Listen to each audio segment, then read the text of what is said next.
Great news! There's a quick way you can save money. Switch to Geico. Geico could help you get great coverage at a great price, and it only takes 15 minutes to see if you could save 15% or more on car insurance. Go to geico.com today and see how much you could save. Caught Offside with Andrew Gunling and JJ Devaney. Oh, yes! Caught Offside from the Upper West Side of Manhattan. Andrew Gunling and JJ Devaney. What's up, man? Why the long pauses? Trying to be more dramatic? Yeah. Just how I felt like saying it. You should be dramatic. It's a great pod ahead. Oh, is it ever? We've got a real treat as MLS is on the horizon.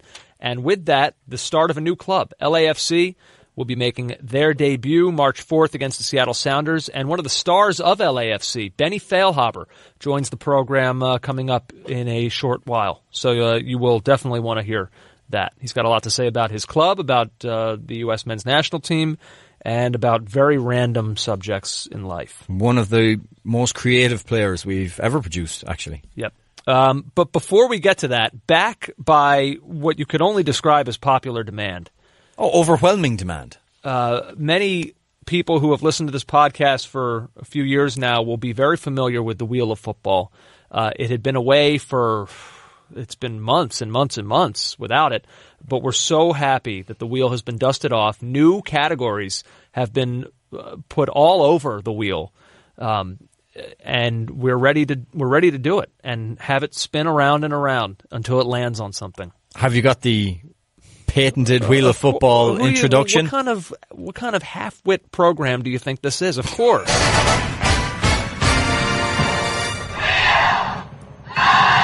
Football. So it's just one of the great jingles. It sure is. So here we go. Should we give it a spin? Yeah, let's spin it. Here we go.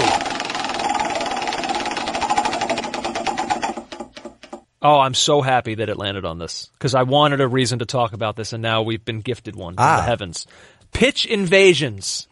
If you listen to our other podcast this week, we had Andy May on from BT Sport, and this did come up briefly, but now we can get a little bit more into it. Pitch invasions, and this, of course, comes up in the wake of the scenes that we saw for Manchester City in their defeat at Wigan in the FA Cup, in one of the most shocking results we've seen, maybe in years, in English football. Big upset. League One team knocks off the runaway Premier League leaders. And possible Champions League favorite as things stand right now. Before we get into our thoughts on the pitch invasion, I guess it is worth going back and listening to this. Well, Grigg could get in here. He does get in! Will Grigg, who's hardly had a kick, but that kick could go into the history books. Wigan lead Manchester City in the FA Cup yet again. What a goal that was. Brilliant finish. And of course it had to be him. Yeah, I don't know what Kyle Walker was doing, but to say that it was a definite goal, it was a huge error, isn't probably fair because Grigg had a lot to do. And he pushed it out a little bit wide, got in front of Kyle Walker, who has, great recovery speed, and just slots it past Claudio Bravo, who, if you kick a shot on goal with him these days, it's going to go in. Wow. Seventh goal for Will Grigg in this season's FA Cup. Can we confirm he's on fire? Based on tweets that we were receiving, it seemed like he spontaneously combusted as soon as that ball went through the net. He is incandescent. But that is not what the wheel was telling us to talk about. The wheel wants us to talk about pitch invasions and what ensued after this game went final when Wigan fans spilled out onto the pitch. It led to some, I guess you'd have to say, ugly scenes. Oh, yeah, definitely. Sergio Aguero involved in some kind of confrontation with a fan. Aguero claims he was spat on. It looked to be some pushing and shoving. It could have spiraled out of control very, very quickly. I guess maybe you would say that it did. It did. For Aguero to be involved in a situation like that. I'm going to tell you this right now. I hate this subject because it forces me into an opinion that I don't want to have. Okay. watching pitch invasions in when West Brom stayed up back in the mid-2000s. 2005. Yeah, when just last year, Spurs last game at White Hart Lane, fans coming out after they defeated Manchester United. I've even taken part in court rushing, which is the same as a pitch invasion. When I was a student at Syracuse University. You attacked a judge. When I was a student at Syracuse, they had a huge upset win over a couple teams in one season. Everybody runs out onto the court. It's fun, but there's just, when you look at facts, when you look at some of these scenes, when you just think in your brain of how quickly things can go wrong, I hate saying it because it forces me to be the old guy in the room, but I don't know how it can continue to go on. It's such an accident waiting to happen. It's much rarer than it was in the 1980s in England when pitch invasions were often led for more aggressive means. They weren't celebratory. They were to go and kick the living hell out of the opposition on the other side, and the quickest way was to get across the pitch. I mean, there was the famous pitch invasion between Celtic and Rangers in the 1970s at a cup final. Nasty, nasty stuff. Thankfully, that doesn't happen regularly anymore. The problem was, Wigan fans in their jubilation is very, very thinly separated from just complete goading, and of course, and that's what it is. And look, Sergio Aguero, for those of you who tweeted us and said he was completely in the wrong and compared it to the Evra incident, it's not the same thing. Evra kicked at a fan across advertising hoarding. The fan was still technically where the fan should be. This was completely different, and Sergio Aguero can't discern, or isn't, he shouldn't have to discern the intentions of a fan coming towards him. It's ridiculous. Graham Stack, ex-Arsenal and Millwall goalkeeper, he tweeted this out with a video which I will direct you towards on YouTube. A few years ago, while on loan from Arsenal in Belgium, Stack was a goalkeeper. I played for Beveren against Royal Antwerp in a derby and was confronted by a few fans during the game. How would you have reacted? I had the full support from my club and supporters from other clubs. So Stack was in the penalty box during the game when two fans came onto the field. Andrew, one of them approached him in an aggressive manner. Stack knocked him out with a punch. He knocked him clean out and the other guy backed off. I'm sorry, you are not supposed to be on the field. That is not the realm of the fan. And when you enter it, you have to expect the players are going to be jittery and nervous. Yeah. I mean, it's dangerous on multiple levels. There's the level of the players who, like you say, don't know what they're in for when these fans start to rush them. And it can be dangerous for the fans as well. If one fan stumbles trying to get over the advertising hoarding boards, then all of a sudden you could get a situation where somebody's being trampled on. And the Wigan fans proceeded to go to the away end to goad the City fans, which we've seen English football's darker times. And say there was a rush from the back of that stand to get to the front, to get at these Wigan fans. We know how this has ended in the past. Of course. Shaka Hislop on ESPN FC talking about it. From a fan's perspective, you want to sympathise, but at the same time, it's an emotional game. Kun Aguero is leaving the field, one set of emotions, fans are coming on with another. If you're asking players not to antagonise the fans when they're in the stands, not to do stuff to get them further riled up, then the very least you could expect from fans is to do the same. To then come over not only just come over the hoardings and broach those lines of demarcation that Craig's talking about, but then come into players' personal space and antagonise them. You're asking for trouble. Well, that fan is allegedly supposed to have spat at Sergio Aguero, which is going to get a reaction. So the question now, I guess, is okay, if you want this outlawed, what is the punishment for fans that do it? Well, the thing is, Wigan are going to be fined. The chairman spoke on BBC Radio 5 Live afterwards, said he didn't like the way some of the fans were acting. It was a shame. By the way, a club being fined is in no way, shape, or form a deterrent against fans doing it in the future. It's just not. It'll be great. Fans don't care. It'll be Wigan or Greater Manchester Police who'll have to take up any problems with Aguero and that specific fan. Otherwise, Andrew, on we go. And Wigan will probably be charged with not having the right amount of stewards, security at the game. Again, not a deterrent. I'm just saying. Yeah. Until you start deducting points or things like that, I don't think fans are going to care at all about their club being fined.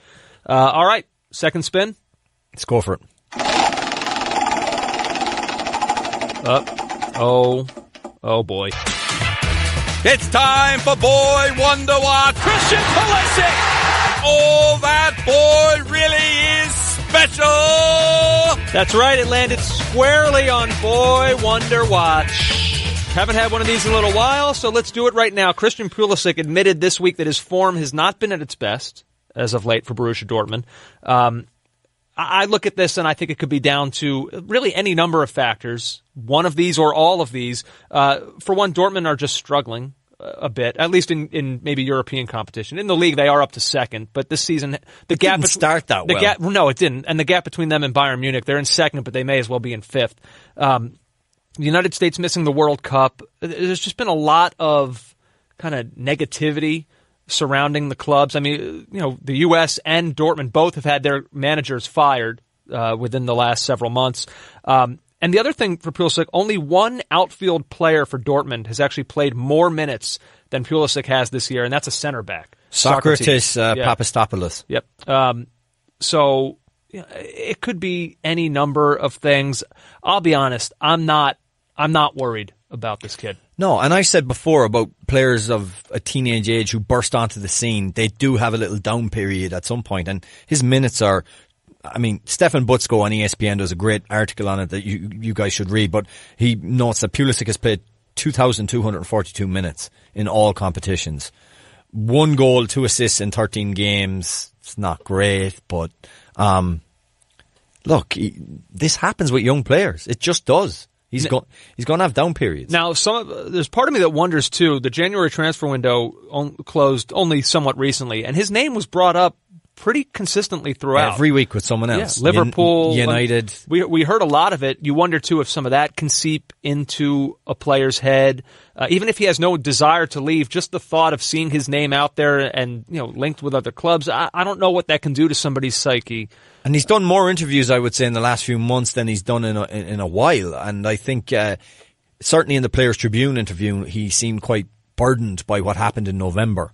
And psychologically, he may be drained. Yeah, it could be. Brian McBride was on ESPN FC, and he spoke about Pulisic's future. Choosing for him a club that's going to help him develop his style and his skill set is going to be a necessity. Now, when you talk about some of these bigger clubs, some of them don't play necessarily the same type of soccer that they play in Dortmund.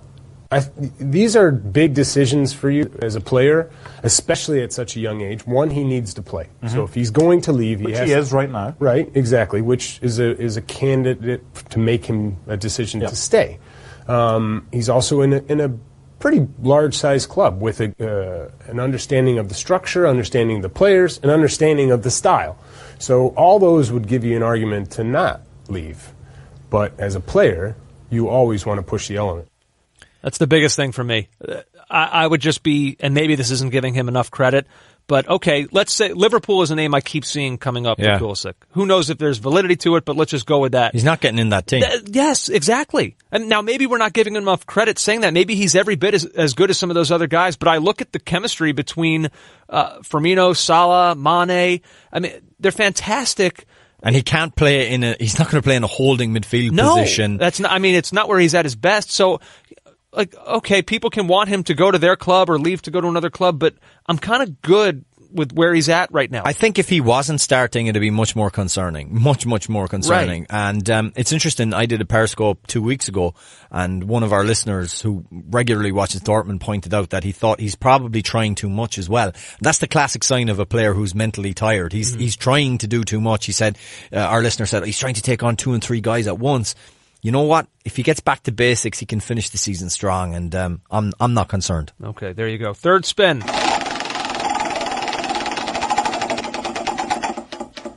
And it lands on World Cup Date, which is, of course, a clever nickname for a World Cup update. Which is pretty much your best work this week. Your proudest of this. I had nothing to do with any of these. You said whoever makes the wheel, Pat Sajak. I assume. Is it really? I assume it's Pat Sajak who makes the wheel.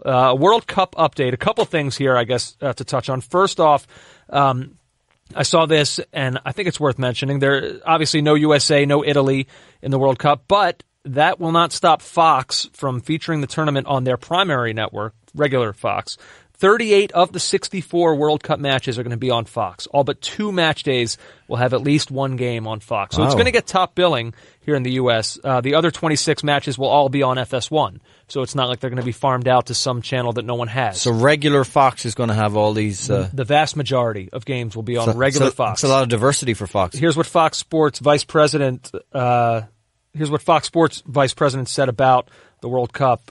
Quote, "The World Cup is not only the summer's biggest sporting event, but Fox Sports' largest production in our 24-year history." So they're clearly taking it seriously. Oh, sure. Can I have a take for a second here that will sicken 99% of our audience? Go. It's on Fox. Part of me, and by part of me I mean a large part of me. Oh, God. Where's this going? Do I want to do this? Okay. I would like Joe Buck to be an announcer for this. There, I said it. There, it's out there. Well, is that any more ridiculous than Steve Nash getting the Turner Sports job? I mean... I only say this because, look... Why not? Joe Buck and Steve Nash called all the games. Joe, first of all, I think it'll be different than when Gus Johnson did it, simply because I think Joe Buck is just more closely aligned with major sporting events. But he's doing World Series, Super Bowls. Like, when something huge is happening in this country from a sports perspective, oftentimes Joe Buck is the voice of that. So I think by him doing games, not that the World Cup needs any help in establishing its credibility, but in this country, I think he applies sort of an instant, this is big credibility to a sporting event if you want to take part in it. He also applies this, I haven't a freaking clue we don't know what that. I'm talking about. You don't know that. I'm confident of that. How do you know? Confident of that. I've never heard Joe Buck talk about soccer. By the way, my problem with Joe Buck would be, if you look at his great calls, the David Tyree catch and things like that, the NFL is so stop-start. It's like stop, Troy does a bit of analysis, a couple of comments, go. Whereas you look at some of the great calls, like Maradona's goal in 86, that's a continuous frame of thought. Like if you think of Barry Davies. Oh, yeah, but soccer is stop-start too. I mean, you'll go minutes on end without action occurring at times. I know, but like say there's intricate interplay. I don't know if Buck's got the verbal if it was the ship has sailed, because you're right. My guess is he doesn't know a ton about the sport. No. So the ship has sailed, but once Fox got the rights... You're trying to get John Strong out of his moment of glory. No, nobody is saying that he jumps John Strong in the pecking order. I'm just saying Fox is going to need more than one broadcast crew. He could be one of the crew. We should. Look, why aren't we in the other crew? Because we're a joke, you and I. Look at us sitting here spewing ridiculous opinions. Can I just say, you can speak about yourself in those terms. Yeah, I'm a joke. Don't refer to me in that term, all right? You're not a joke. You're not a joke. You're a jerk, but you're not a joke. I'm just if it was going to happen, he would have needed to start doing something. He would have had to start doing some MLS or something like that. This is daft. All right, fair enough. And the other portion of our World Cup date, Tite of Brazil has already decided to confirm 15 of Brazil's 23-man squad for the tournament. I mean, they're the obvious names. There's not one surprise on this list. Usual suspects. Willian, Paulinho, Coutinho, guy called Neymar, Roberto Firmino, Gabriel Jesus. But Tim Vickery makes a good point. Working on the basis that 15 places have already been allocated, that leaves 8. 2 of them will be goalkeepers. It is somewhat surprising that Chiche did not name Manchester City's Ederson among his certainties. But he'll be included in the squad. I know, but I would have named him. If you're going to go to the effort of naming a squad in February, 15 guys who are definitely on the plane already, why would you not...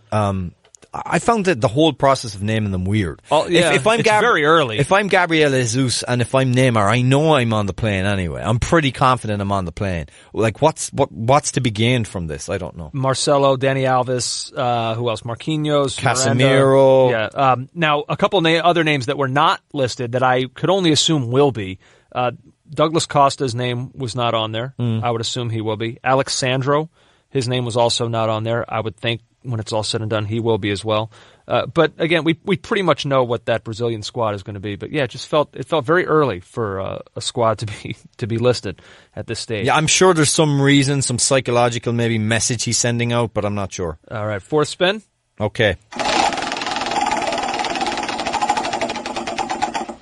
Ooh, and it lands on behind bars. Yeah, this is what do you got? It's a story we haven't really covered because it's so grotesque and terrible. I'm not sure that a show with such levity should really deal with it, but it came up this week, and it's worth mentioning that the former youth coach Barry Bennell has been sentenced to 31 years in England. He was a youth coach in the northwest of England, and he received the sentence based on 50 counts of sexual abuse of youth team players. He was a former youth team coach with Crewe Alexandra and a Manchester City junior scout, and Bennell's influence spanned across the northwest of England. Just the sheer scale and length of the abuse. He also had convictions in the United States, served prison time here for those things. Just awful, really, really awful. And for him to do what he did, I read Brian Glanville of World Soccer, the great writer, was writing about this case, and he said the old maxim that for awful people to do awful things, good people have to stay quiet.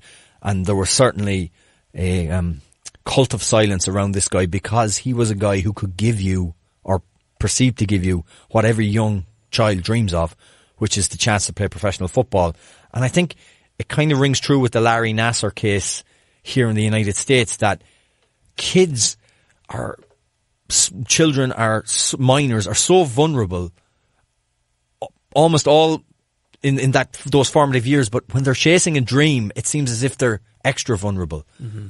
And a lot of them seem to have been afraid to speak up until their 30s and 40s about this guy. And you hope, and you're seeing signs of it, that maybe we're going through, at least here in this country. I can't speak to what's going on over in Great Britain, but it seems like there's been a cultural movement now where people are being made to know that it's okay to speak up, and never should something like that apply more than to a situation like this when you're talking about children being abused in the way that we're talking about. Certainly here. there's questions have to be answered about how he got away with what he did for so long. And if you want to donate, or you're interested in this issue, or you've even been affected by it, the people who were directly affected by the ex-players directly affected by Barry Bennell have set up a charity called the Offside Trust, offsidetrust.com. They're doing good work there, but that is about as grim a story as football can have. Yes, and we do have one more spin, which we'll get to now. And it lands on Americans abroad. There's been a little bit to talk about in the past week of some happenings with American soccer players over in Europe. Josh Sargent, as expected on his 18th birthday, signed a pro contract with Werder Bremen. He's been playing a little bit with their under-23 side. He provided an assist in his first friendly with the under-23s for Werder Bremen last month. And also, just seeing within the past couple of days, 17-year-old Zion Jones is going to be signing with Schalke. He was an Atlanta United Academy product. He's going to be, I believe, the fourth American to sign with Schalke. Haji Wright, Nick Tetag, and Weston McKennie, obviously, being the other ones. This is a light is being shined on this topic lately, and you can say what you want about Jeff Cameron and what he wrote in the Players Tribune, but it's always been a subject of contention of whether or not young players should be going and testing their skills abroad in Europe, whether or not they should be staying here, getting regular minutes, helping to boost up their own domestic league here in the United States. I don't know. For me, my mental pendulum keeps going back and forth on what is the answer. I'm starting, though, to lean more in the direction that I as much as I want MLS to thrive and succeed, I think I want to see these guys going to Europe and testing their abilities over there. Look, MLS is a developing league. Our domestic leagues in this country are developing, not at the pace that some of us would like, but they are certainly developing. But the level in Germany, France, England is just so much further ahead that it's obvious to me. Right. But you say it's obvious, but the reason I say I go back and forth is because I just get fearful. When DeAndre Yedlin went to Tottenham, instinctively I was thrilled because I'm a Spurs fan, but then I stopped and thought, uh-oh, Danny Rose, Kyle Walker, Ben Davies, when is this guy ever going to set foot on the field? And sure enough, he's loaned out, and now he's at Newcastle, and now he is playing. But there is a fear that if some of these guys go over to some of these leagues in Europe and they're not ready or they're not at that level, they're going to get lost. Has Jordan Morris benefited from turning down a contract to Werder Bremen to go to Seattle? No. You can't say that he has. Well, how do you know? I mean, he's watch him play. He hasn't developed. I think he's a good player. By the way, you're going to see more of this. FC Dallas entered an agreement with Bayern Munich. Their academy, FC Dallas' academy has been producing a lot of players. So you're going to see more of this, and I think it's beneficial. I agree. I don't mean to defend Jordan Morris because I'm kind of arguing against my point. I do too. Ultimately, I want to see these guys go over there and test themselves, but there is a worry that some of them will get lost.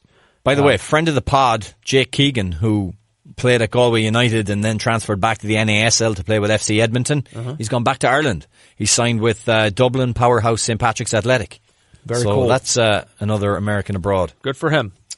Good for him. Best of luck. So there you go. That is Wheel of Football. I had many more topics, but we just don't have time. We have time for 5 spins. It's a packed show. Yep. So that was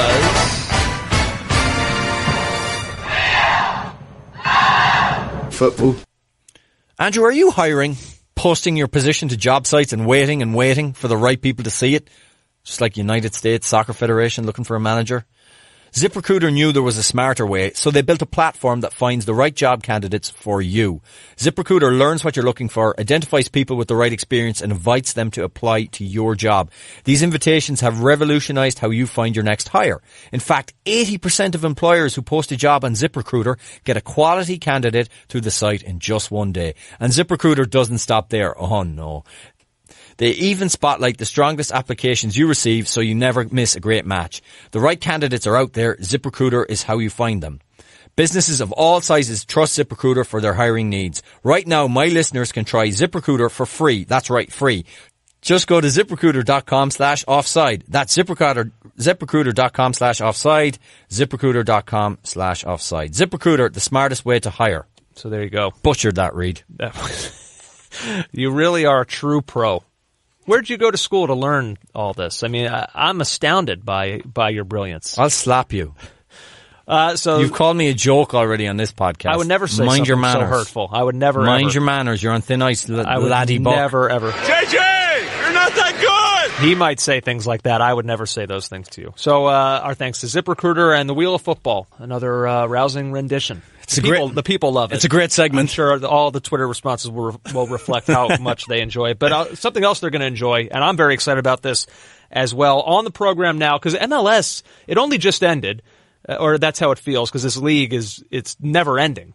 But here we are, and it's about to start up once again. We're just about a week and a half or so away from the league reboot, and a Los Angeles reboot at that, sort of. Different club, but another club in the City of Angels. And we are lucky enough right now to be joined by one of the stars of that club, Benny Feilhaber of LAFC, on the program with us right now. Benny, what's up, man? How are you? How's it going, guys?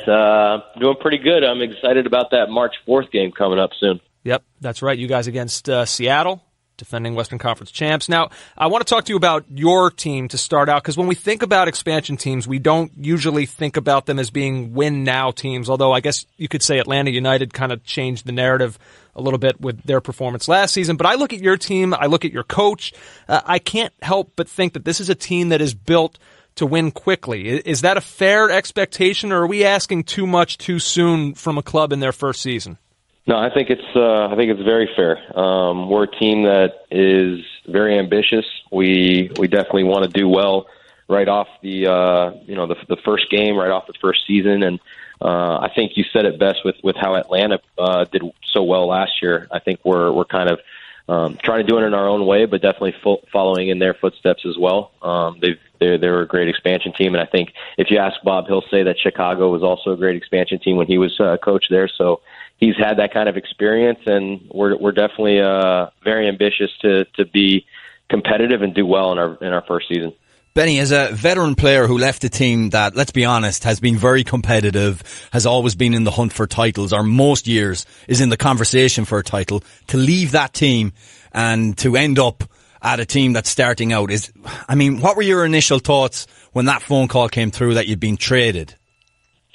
It was a tough day. I mean, in the sense that you got to leave your teammates and your friends and people that you almost consider family behind. And I'd been there for 5 years, and like you said, we were a very good team, very competitive each and every year. We won 3 major trophies when I was there, and it just seemed like we were very close to winning more every year. And so it was a great 5 years for me, and I'll always cherish that time there. And so when I got traded, it's tough. I think it's tough to leave a program like that, and it was definitely bitter in that end. But there was also the sweet part of it, which was getting to come to California. Not only the big aspect that this is where me and my wife are both from, and so we get to see family and friends so much more now, and get to play in front of them in our new stadium. But more than that, it was the team that I was going to. Like I said, I think LAFC has shown even before I came to the team that they had big goals this year and big goals for years to come. With the ownership group that we have, the coaching staff that we have here, the fans that haven't even seen a game but already have formed fan groups to get ready for the games, and so and then you see obviously the players that we've brought in. We brought in Carlos Vela, who's played at the highest levels. He's played in Spain, he's played in England, and obviously with the Mexican national team.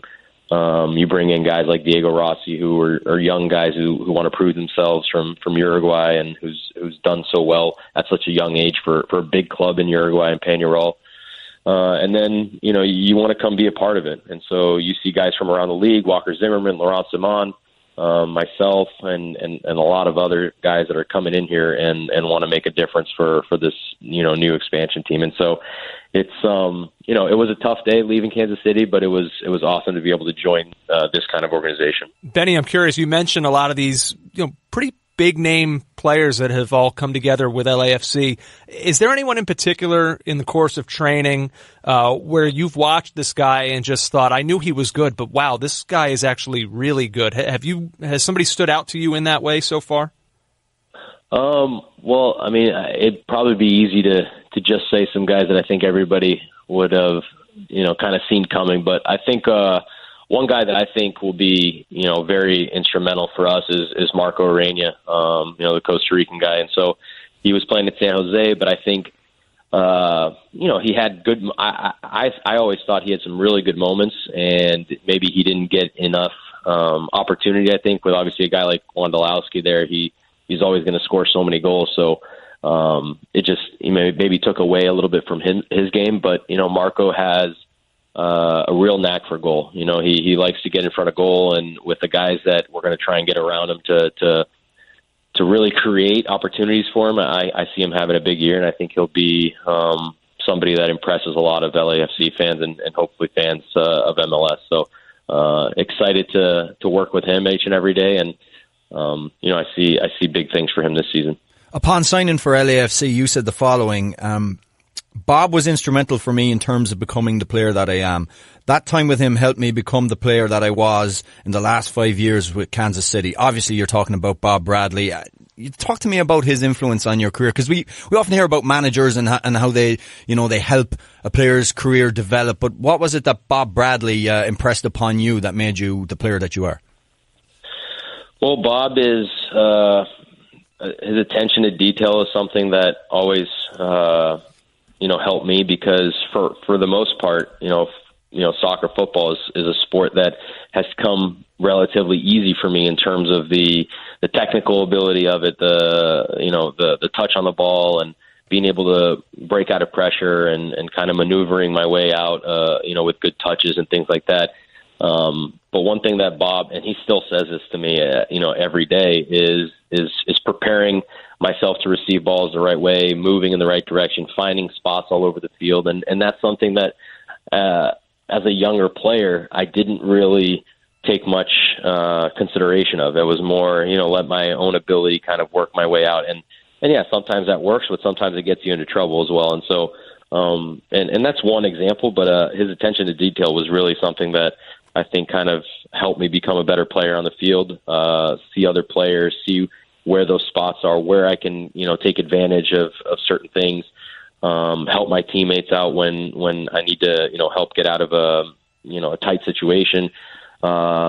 And then one thing that maybe doesn't get talked about as much, which is a little bit off the field, is just the kind of, professional that you want to be, the kind of person that you want to be with your teammates. And I think that goes a long way as well in being a good soccer player. And so, I think there's plenty of little things that I can dissect that he kind of gave me advice on that has helped me become not only the player but the person that I am today. But I'm really happy to be back with him and kind of have that not only in national team spurts where it's maybe a week every month or even less, but now it's every day. And I'm much older and more experienced, and so it's hopefully a little bit easier for him to coach me. But it's a joy to be able to play with Bob again. Benny, you before when you're talking about the club, you mentioned the ownership group. One of the owners, albeit a minority one, is Will Ferrell. Soccer and Will Ferrell, I can really only picture his behavior from the movie Kicking and Screaming, although I'd like to think that he's not actually like that in real life with this club. Have you had a chance to meet him yet? Is he around the club in any way, shape, or form? I haven't met him yet, but we have seen a lot of the owners come to practices, and we've got to meet quite a few of them. I believe we have 31 owners, so it feels like every day you're meeting a different owner. But it is pretty cool to have Will Ferrell as one of the owners. For me, it's even a little bit, I guess, cooler if you can say that too, because he went to a high school right next to mine. He went he grew up in Irvine and went to University High School, and I went to Northwood, so probably about 10 minutes away from one another. So it'll be interesting. I haven't met him yet, but I'll be sure to share that story with him. So I'll let you guys know once we actually get to meet him. In thinking about your career, Benny, there's an Irish international, very creative player who played in a similar position to you called Wes Hoolahan, who retired last week with 43 caps, age 36. And the feeling was that the best part of his career was wasted by successive international managers. And you seem to occupy a similar space for the US men's national team. How frustrating is it that your international career has been as limited as it has been? And do you have any regrets about that? To be honest, it's not too frustrating. I think it was frustrating during the time period when I wasn't getting too, called up as often as I would have hoped. But I still consider myself pretty lucky. I got a chance to play in one World Cup, obviously under Bob. I think there's a lot of players that you can probably put in situations like myself where for whatever reason you couldn't get called in, whether the manager didn't like your football or didn't see you fit the team or whatever the case may be. And some guys haven't gotten the chance to play in a World Cup. So I think for me definitely a lot of highs and lows in the international level, but I'm very lucky to have played in one World Cup and played in Gold Cups and qualifying in Copa America. And so a lot of really great moments with the national team. In terms of the negatives, it's always kind of a bummer that during I consider my best years when I was playing at the highest level, which was the times a lot of the years that I was with Kansas City, I wasn't able to get an opportunity with under Jurgen. And so is that frustrating? That's definitely frustrating because I think I could have played some of my best soccer at the international level at that time as well, but sometimes it just doesn't fall for you the right way, and that's understandable. So definitely no regrets from my perspective. I think it's more positives than negatives in the end. I think I was in some respects lucky, and then in some respects unlucky, but that's kind of the way it goes sometimes. Well, you dealt with it very well, because I think I did a deep dive on Feilhaber videos today. That's not as creepy as it sounds. And I came up with a video where you had, like, at Sporting KC, you had like a jersey day back in 2016 or 2015, and you turned up, which, I mean, I think all credit to you. You won the day. You turned up wearing a Jurgen Klinsmann German jersey. Yeah, that took a lot of work as well. It was a large youth jersey that we could find, and we had to go through a lot of work to make that happen. So I'm glad you got a kick out of it. Yeah, no, it was good. Benny Feilhaber, kind enough to give us some time here on Caught Offside. Just a couple more for you. Pertaining to the national team, I saw something from Jeff Cameron that was just like eyebrow raising, eyes kind of popping out of my head when I read it. He said this to the Players Tribune, quote, after Jurgen Klinsmann was fired and Bruce Arena took over, we got too comfortable. We lost our ambition and our sense of progress, but more than anything, we lost any sense of competitiveness. Now, I bring this to you, Benny, because you're a guy that Arena brought back into the fold. You're on the inside here. Do you see where Cameron is coming from in saying that, or do you have a different read on it? I'm curious for your take. I definitely didn't read that. I was in camp for 2 camps only with Bruce. So I was in camp in January when he first took over, and then I was in camp for the last 2 games, obviously with the Trinidad loss. And so I wasn't there as often as I think anybody should be there to kind of speak on that kind of issue. But when I was there, I didn't feel anything like that. I thought that, the group was pretty unified and ready to go. And I think everything that we saw in the Panama game with the 4-0 win was what I had seen, from the players and training and how I had felt as part of the team. And then, obviously when results don't go your way and everything, was as bad as could be in that last game, I think obviously then, problems or things like what Jeff mentioned kind of come up, but I didn't feel that in that camp. But obviously I can't talk to as whether that was the case in other camps, but it definitely didn't feel that way when I was there. Benny, it's interesting. I was thinking about this today that people's backgrounds or their heritage kind of influence the way that they play the game, and you often hear athletes say that, and it seems kind of trite, and you wonder how much truth there actually is in it. How much would you say your Brazilian heritage as a creative player informed the way you play the game? I think a lot. I think one of the big things about any player that develops their early years in Brazil is the fact that they play futsal. Nobody grows up playing on big, wide, green, grass fields, and so what happens is you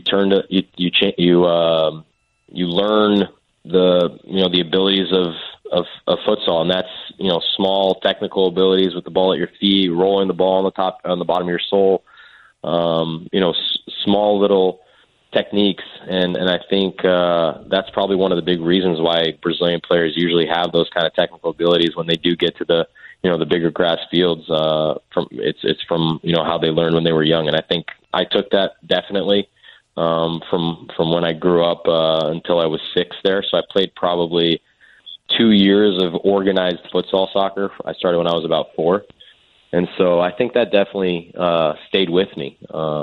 The rest of it, I think, obviously growing up here ever since I moved from 6 till when I left, I guess, from UCLA, obviously that played a huge role as well. But just the foundation of kind of, really wanting the ball at my feet and being able to, have those little important techniques with your feet, with the ball close to your feet. And I think that's something that, really stayed with me because I grew up in Brazil. And so I would say that there's quite a bit of the Brazilian culture and heritage that kind of stuck with me. Good stuff, man. Before we let you go, we have a very few quick rapid fire questions for you. You ready? I think so. All right. Who is your closest friend in soccer? Sasha Kljestan. Wow. Based on your Twitter account, I think Ike Opara is somewhere weeping right now. If he hears that. Ike is very close, but I've known Sasha for way longer. But obviously, when I was in Kansas City, there's no doubt that Ike was my best friend. But it's also because we saw each other every single day. So ask me in a year from now, and we'll see. Me and Ike are still talking every single day. I talk more to Ike than to Sasha, to be fair. So we'll see if that changes. I don't want to. Let's put Ike at 1B just so he doesn't get upset. Very diplomatic. I'm sure he's going to be delighted. What's your favorite ice cream? My dad always makes fun of me. It's just vanilla. It actually used to be vanilla fudge, but then Haagen-Dazs stopped making that, so I just I'm boring vanilla and ice cream. I'm not a big ice cream eater, so I only have vanilla ice cream with chocolate chip cookies.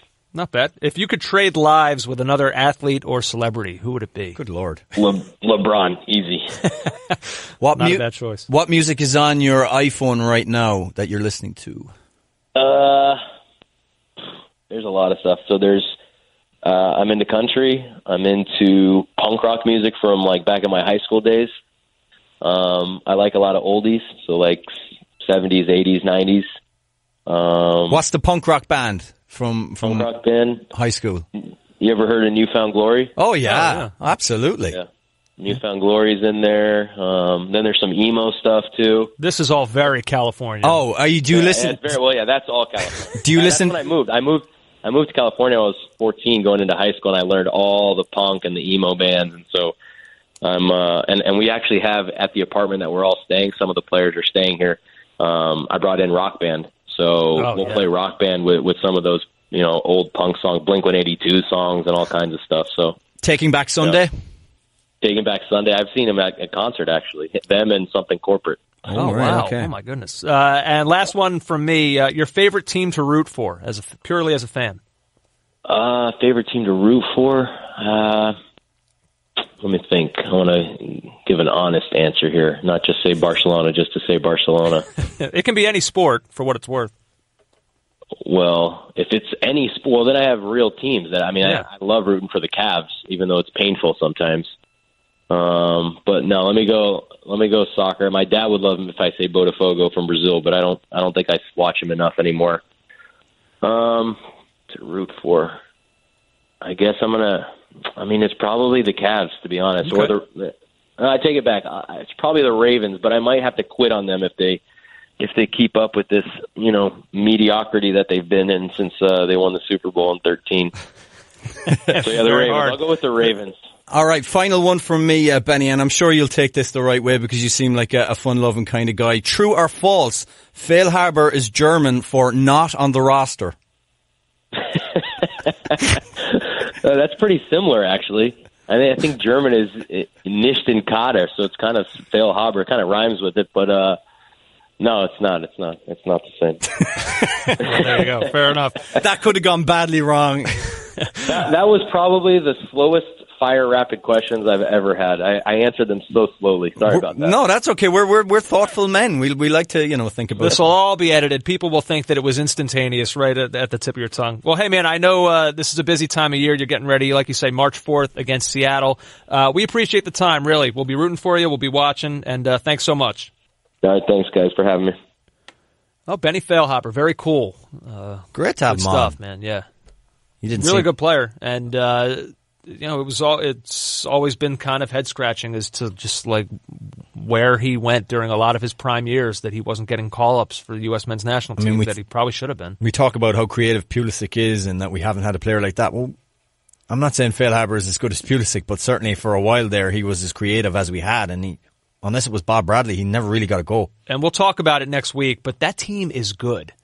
Now, I know chemistry issues and things like that come into play when you're talking about a group of guys that haven't really played together before. But you just look at the names on that club, and they're good. They have a few names, but it's always with expansion teams from what I've seen anyway. It's the ancillary parts, it's the pieces around, it's the winger, it's the full back. It's not the number 10, the great number 10 that usually dictates how things go. Well, but having a guy like him Remember what we said about NYCFC in their first season, then they were terrible. But I think there's more on this. I think this is closer to what Atlanta were than what we saw with NYCFC. Oh, steady. No, Atlanta were... No. They were very good. They were very good. All right. I think you're wrong.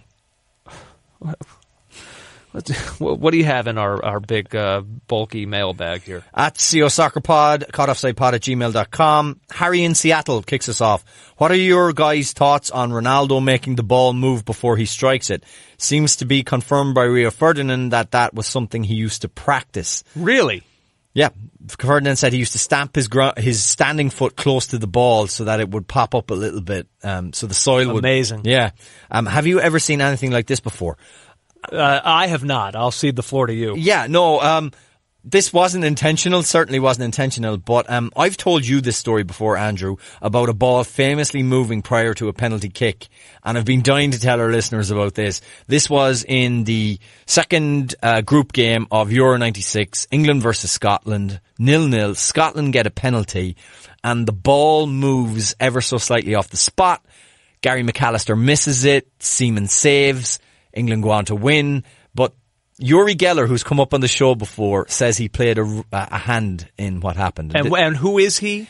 Just so people know. Is he a magician? He's a mentalist. Okay. He says he can bend spoons. He's Israeli, and he came up by being able to bend spoons with his mind. A friend of Michael Jackson. In this clip, you'll hear Yuri Geller explaining what he did. What he says he did. Right after that, this is from a documentary.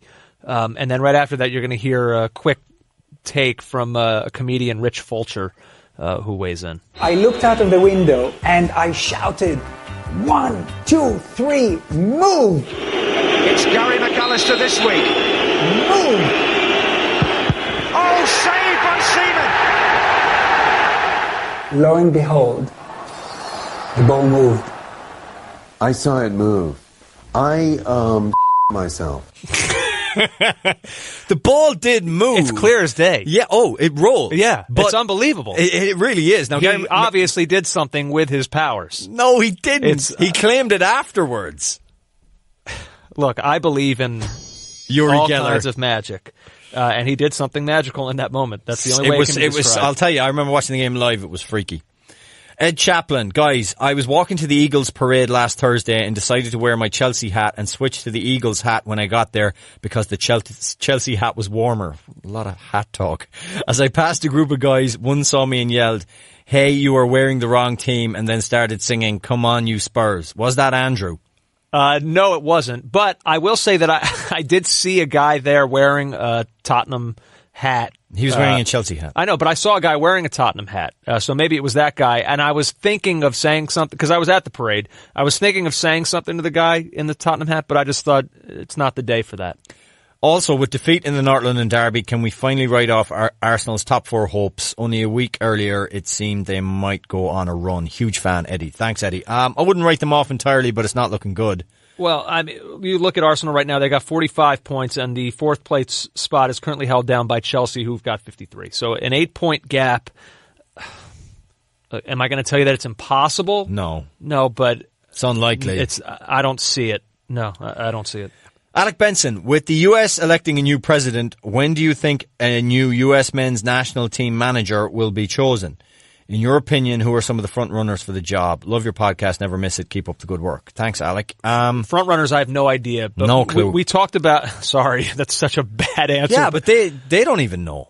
We talked about this with Jeff Carlisle, and he doesn't seem to know either. I asked him if to me, I thought it would kind of be a prudent move to maybe wait until after the World Cup and just see. I don't think there will be a move till after the World Cup. And Jeff says, well, that would only happen if you're assuming that the U.S. are interested in somebody who might be taking part in some capacity in the World Cup. So I don't know, and he doesn't seem to know, and I trust his opinions on this and the information that he's getting more than virtually anybody. So if you're asking me, I would say nothing is going to be nailed down. And by the way, what's the rush in this situation? No. Nothing nailed down until after the World Cup comes to a conclusion. That would be my guess. I think they'll make another approach for David Wagner, particularly say Huddersfield get relegated. I think he might be more amenable to talk, and I definitely think they'll talk to Michael O'Neill as well. Even if they get relegated, I think he is still a candidate for some other EPL job. Like, he's now one of those guys who's going to, get. He's a Marco Silva. Roberto Martinez, like a guy who's just going to get, although Martinez wound up with Belgium, international side. Yeah. But at any rate, yeah, I don't know. I'd be pretty surprised if they got him. He already rejected their advances once. Yep. Thomas Henry, JJ and Andrew, I love the show and try to push it on every soccer fan that I know. Like some kind of mad soccer drug dealer. I live in New Jersey and I am a diehard Red Bulls fan and a very depressed US men's national team fan. Living in the greater NY metropolitan area, there is only one choice for radio listening on the way home, and that is the Michael K Show. Every time I hear them give Andrew grief or see you interact on Twitter, it makes me dream of a world in which you and Andrew are given a segment on TMKS on the day before a Red Bull, NYCFC or US men's national team match. I feel like this is such a no-brainer and would drive Michael or Don crazy, or both. I look forward to the day where this dream is a reality. Thank you for your levity and weekly coverage. Well, this is worlds colliding. I mean, now we're talking about jobs intertwining into I would love that. Here. I would love that to happen. It will literally never happen. They may make, well, it might happen for you during the World Cup where something happens. They might mention only it. If they want to make fun of it in some way. These guys they despise the sport. I'm just telling you. They have no time for it. That's not going to make Thomas Henry happier. I'm a truth teller. Jed Vorhoff. If the more popular names like Carlos Bocanegra, Claudio Reyna, Eddie Pope, Hercules Gomez aren't willing to leave their jobs for the US men's national team GM position, do you think Tony Sana could be a great fit? He seems like he will be able to unite US soccer fans behind him. I don't even know how involved he is in the game at that level right now, to be perfectly honest with you. So, I haven't heard Tony Sana's name mentioned at all. One other one for you, because I did see somebody throw this out there with Ernie Stewart, who, of course, played for the U.S. men's national team and is now in that sort of role for the Philadelphia Union. Yeah. So maybe. I guess you could probably, if you wanted to throw his name into... I don't think he's had he's not in the Philadelphia job long enough to say he's had the success that means he should definitely have a punt at this.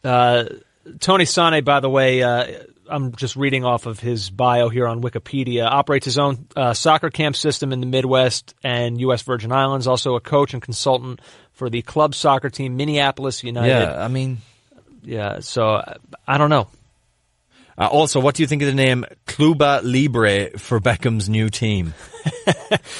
Yeah, that's clever. It won't be what it is, but it's a clever attempt. They should have something, though. It's one more attempt than they present. It should just be Miami, some Rovers.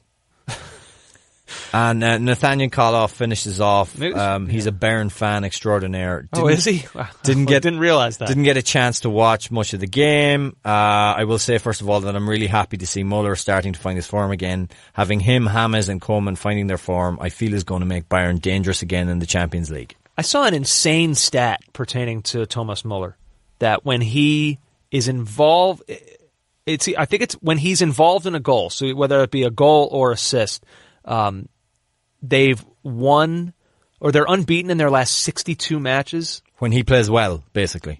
I guess. I hope I'm not butchering that stat. Oh, you've destroyed it. I think almost I'm as bad as my ZipRecruiter attempt. I think I'm in the ballpark. But yeah, it's like as he goes, they go. Granted, they win a lot regardless of how he plays. But I just thought that was interesting. At CO Soccer Pod or Caught Offside Pod at gmail.com. Keep them coming. Of course. We bring it down the stretch now. Red card. Can I go first? You may.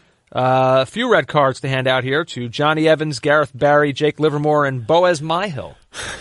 All of these men of West Brom. I'll simply read a few excerpts from this article in The Guardian, JJ.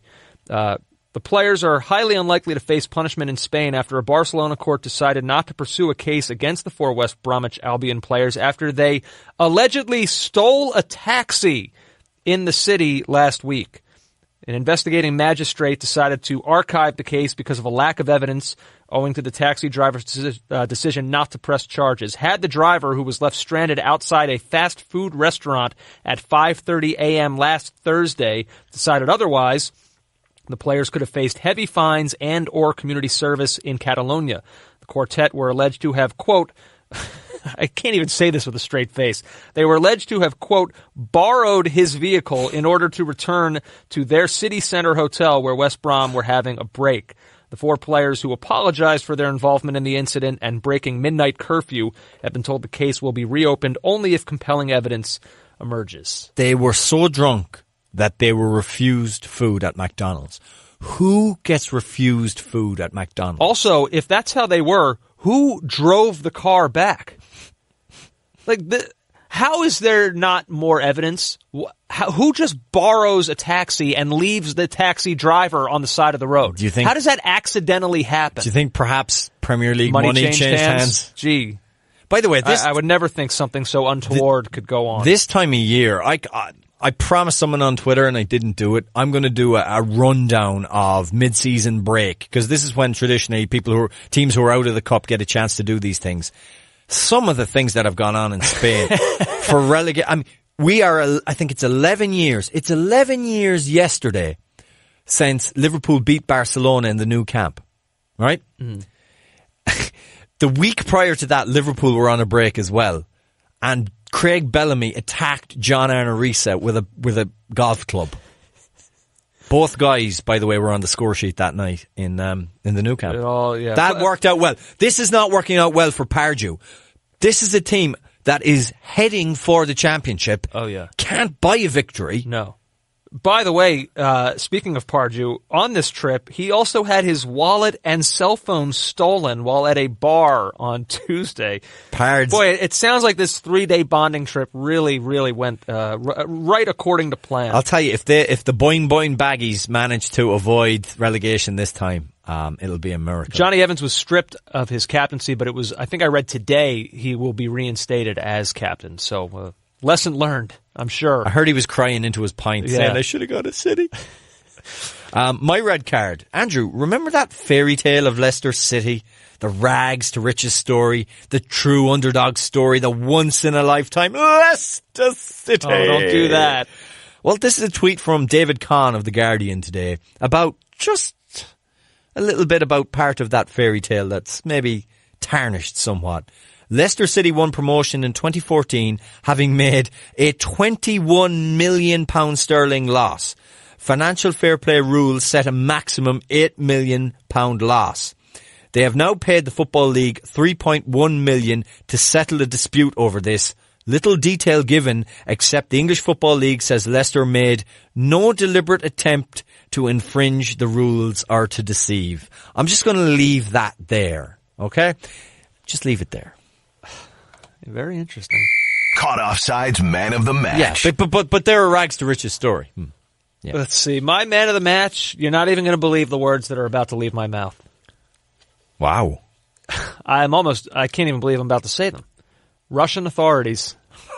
Well, which Russian authorities? I'm reading now from the Associated Press, JJ.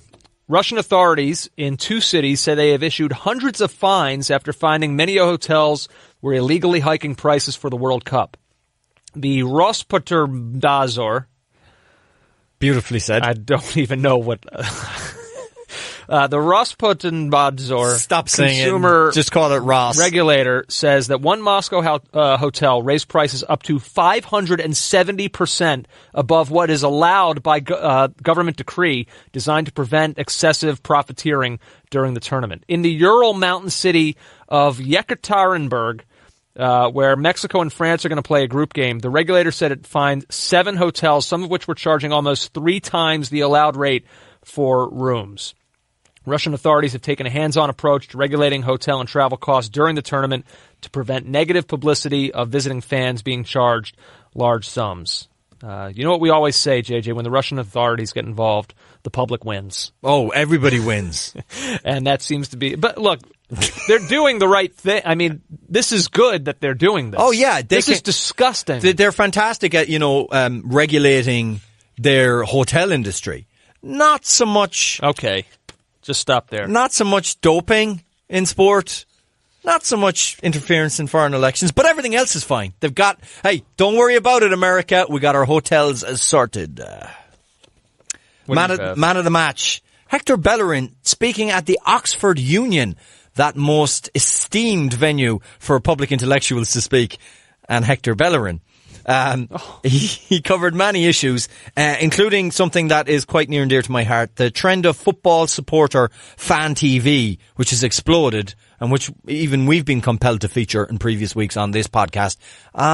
And Arsenal's is probably the most famous of all of the fan TVs. It is. It gets a huge amount of hits, and it does, to my mind, trade specifically not on joy, but on negativity. And Hector made a couple of good points. I think it's so wrong for someone that claims to be a fan and their success is fed of a failure. So how can that be a fan? So I think there's just people hustling, trying to make money their way. Which is so true. I mean, I would love to put up a crushing defeat for Arsenal away at Watford and the hits Arsenal Fan TV gets versus a joyous win. You think so? Yeah. I do wonder about that because I think that they've become famous because of what goes on Arsenal Blood, Fan Wenger's TV. got to go, man. Blood, no, fam. No, listen, fam. Wenger's got to go, man. He's not doing it no more. He's got to go, blood. I think that they've become famous because of things that get said on Arsenal Fan TV when they're losing are funnier and are more likely to go viral. Yeah. But I think when a club is winning, there's more general enthusiasm around them. So I don't know that it's fair to say that if they were winning, Arsenal Fan TV would be doing no business whatsoever. I think they'd be doing fine or maybe even better. It's just the culture of the staged outrage. I just don't think it's very good. And like we say, like the way the guy flew off the handle at us, talking about, Napoli is... He didn't fly off the handle. No, That's he not didn't. fair. No, that's not Come fair. on. No, but it's okay. It's the culture of instant reaction. The hot take. And I think Bellerin was right to call him on it. All right, you get a lot of these. Chelsea, yeah? Yeah, and the guy at United who was indignant after the derby... We've got Polska. We've had some of the greatest midfield. Herrera. He's not a box to box. He's not and losing his mind. I mean, I get why they're entertaining, but after a while they're just... I get where Bellerin's coming from, though, because as a player, I'm sure it's jarring to see, Arsenal Fan TV, thinking that, it's purported to be something that is in support of the club. And then whenever you go to watch what is being broadcast on there, at least in this most recent rendition of what Arsenal are, it's always ripping them. Always. Now, the danger is, and where they come in and where they have a benefit is that they will just give their unfiltered thoughts and they're not in the control of the club. You look at the clubs, Arsenal, Manchester United, social media means huge amount to them. They're not telling you anything. It's all rosy. It's all positive. And the move now... By the way, there's a place for that too. But the move now in sport, particularly back in Europe, is a move towards... basically the clubs taking over the media, and that you're going to get a Pravda-esque view of your team and your club, and maybe it's good that Arsenal Fan TV and things like that exist. I guess there is that for balance at least. Before we get out, it is worth pointing out that remember during the FA Cup when Liverpool and Everton met and there was that incident between Holgate and Firmino. Yes. A decision has come down following an investigation into the allegation against Roberto Firmino. I'm reading here from the official statement. Having considered all of the available evidence, we consider it is not sufficient to raise a charge against Firmino. They go into a fairly lengthy explanation as to why and how they reached that conclusion. They make a point of saying that just because they are not pressing any sort of charge against Firmino, it doesn't mean that Holgate was wrong to come forward. No, or that it was complaint. Vindictive and made up. But it does seem like they went through a fairly exhaustive process to determine whether or not Firmino did make some sort of racial comment. They brought in linguistic experts who speak Portuguese to try to determine... Lip readers. Yeah, to determine what it was that Firmino said in Portuguese. And it doesn't seem like anybody... They interviewed other players who were on the pitch near where it happened, and nobody could confirm exactly what it was that was said. And so... you can say that Firmino got away with it, or you can say that Holgate, was wrong to unfairly drag somebody's name through the mud. You depending on whether you're an Everton or a Liverpool supporter, you may see it a certain way. But as somebody unbiased, I would say this all feels right to me, the way this worked out. It looks like there was due process. They went by the evidence that was here. They took their time. Not just necessarily hearsay. And I think, they did take their time. It's been over a month since that match took place. Game was at the start of January. Yeah, well over a month. So, January 5th. So I think, it's really the only conclusion that they could have come to given the evidence that they were presented with. Yeah, and also Firmino admitted to insulting him in Portuguese. And I mean, straight away you could tell what he said. If you've spent enough time around Latin languages, you know exactly what he said. It was an insulting comment, but... So you know what he said? I don't know what he said. I know one of the things he said and Firmino admitted to saying it, but it wasn't of a racial okay nature. Yeah. So there you go. That's the conclusion that they did reach there. So that's our podcast. We got a couple out, like we said. On the other one, we speak with Andy May, talk a lot of Champions League there. And on this one, a big thank you to Benny Feilhaber. Gave us a lot of time. That was really cool of him. Good guy. We appreciate it very much. We will, of course, be back next week with a look at everything going on in the Premier League, getting you ready for the start of MLS season. Should be fun, man. Hey, to you I say, take it later, fun boy. I'll see you. Take care. You've been listening to the Caught Offside Soccer Podcast.